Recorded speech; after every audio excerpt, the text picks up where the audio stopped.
คำปลอบใจมีคำว่าสบายดีบ่ให้กันเสมอเด้อคนบ้านเราตายเป็นเองเข้ามาเป็นคนขับแท็กซี่ตามรอยเป็นหน้าใดเอาไปใส่เส้นตัดสินใจหิ้วกระเป๋าเดินทางมาสู่กลางเมืองใหญ่เมืองนี้ได้เจอกันอยู่ระลามหลายปีเป็นจังใดที่โตมาพ่อนอนคนบ้านเดียวกันแค่มองตากันก็เข้าใจอยู่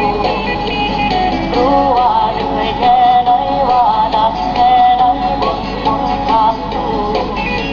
ยังมีคำปลอบโยนยังมีคำปลอบใจมีคำว่าสบายดีบ่ให้กันเสมอเด้อคนบ้านเราโอ้ยน้องคนบ้านเขาให้โชคให้มั่งให้มั่งให้มี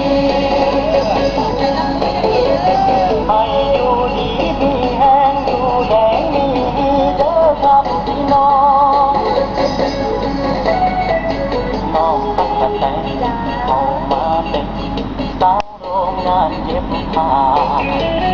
แรงที่ใช้กับเงินที่ได้ยังบ่เคยคุ้มค่านักเรียนมอปลายขาดภาควิชา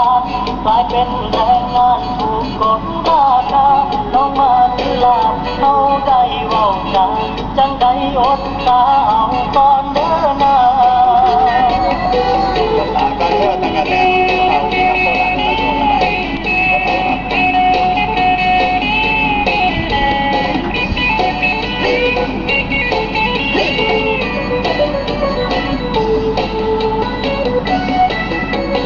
ค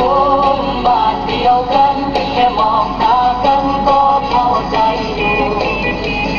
รู้ว่าเหนื่อยแค่ไหนว่าหนักแค่ไหนบนหนทางสู่